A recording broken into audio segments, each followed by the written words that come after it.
Hi, welcome back. This is the next installment of the ABCs of after treatment, and we're going to be talking about the DPF filter. And you can Google all kinds of stuff about it online. I'm going to show you some quick basics, and then we're going to talk about the important things you need to know about your DPF filter if your unit has one. Okay, let's take a look. This is the face of a DPF filter or diesel particulate filter. This one happens to have outlet written on top. They don't all.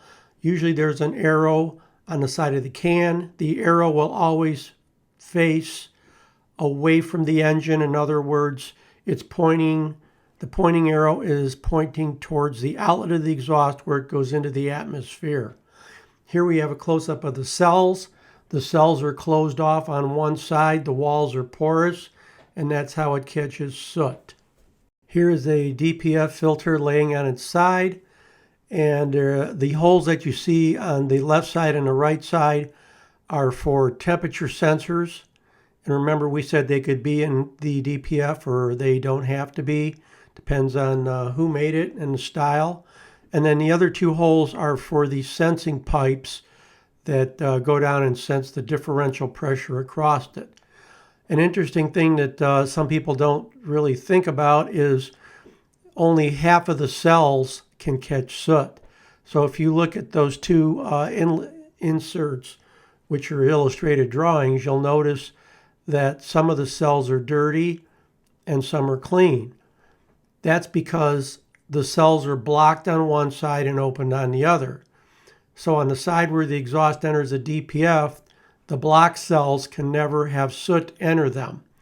So the soot goes in the open cells and it can't get out the other side.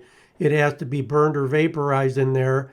And you can see the yellow arrows going through the walls of the cells.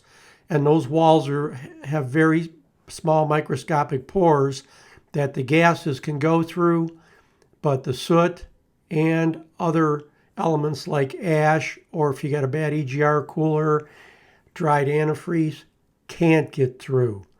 And when you think about cleaning your DPF filter, what you're doing is you're hopefully blowing what accumulated in those closed off cells back out so that they're the full depth again and able to catch the full amount of soot that they used to. And if they can't be cleaned properly, then that filter has less surface area, not only for the exhaust to flow through, but also before you need a regen again, because your soot load goes up.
So this is what's going on inside. If you took a saw and cut this apart, you would see large sections of it just gone, caved in, melded. Almost looks like a giant gray hornet's nest down inside the center of it. Because remember, this is a glass substrate, and if it gets hot enough, it turns into a giant molten blob of glass. And so usually what happens is the center will do that first. And why is that? Well, think about it. It fills up with soot, and when the soot starts to burn, the hottest part of it's going to be in the center because the ends are able to dissipate heat. The flowing exhauster is able to carry it out, but the very center is where the heat really gets soaked into it and builds up. And so it'll actually melt like this. So the diesel particulate filter is, with the help of the engine system, self-maintaining. There's really nothing you need to do to it. The newer vehicles, 2014 and newer, or 2350 system, I'm talking about the ISX, it will have a timer built in the software, and that will tell you when to change your diesel particulate filter. It looks at mileage hours and then the restriction, and it'll log a maintenance fault. And the way to tell the difference between a maintenance fault and a regular fault is if you log a maintenance fault until that fault is reset by Insight or some other software, every time you start your vehicle in the morning, the check engine light, which normally comes on and goes off, will come on and stay on for 30 seconds and then go off. And that means you've got a maintenance fault in there, and it'll do it every time you start the engine after the key's been off for at least a couple minutes. And that will come on somewhere between 200 and 400,000 miles, and that light is the maintenance fault can be cleared. And then when you do the filter reset, the diesel particulate filter reset in Insight or whatever software you use, that tells the engine that you put a new filter in it, then that resets that information for that light and timer so that it knows you got another filter in there. The goal, of course, is to not have your filter get so loaded up with soot that it melts, because that's just added expense, and you're putting a $2,000 or more part in there that maybe you didn't have to put in for another 200,000 miles. You can clean diesel particulate filters or have them cleaned. Our experience has not been that good with getting the same service life out of them as a new one. So as a whole, our company chose to not have them cleaned. The cost to clean it somewhere between $400 and $600, and we've had some good experiences with getting them clean. We've had some real bad ones too. So, and by that I mean we've gotten them clean, put them back in the vehicle, and within 10,000 miles, we're logging fault codes for 1921, where it's saying the soot load's real high and the driver's calling in with check engine lights, and we end up having to take the filter out and just replace it. And I think what happened in those cases was the filter was melded internally.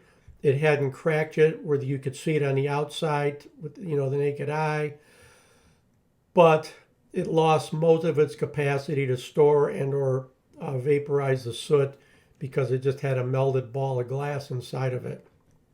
The newer filters in the 2019s and later, the newer systems, I think they're made out of a silica carbide, and they can take a lot more heat before they get damaged. We've had really good fortune with the newer vehicles.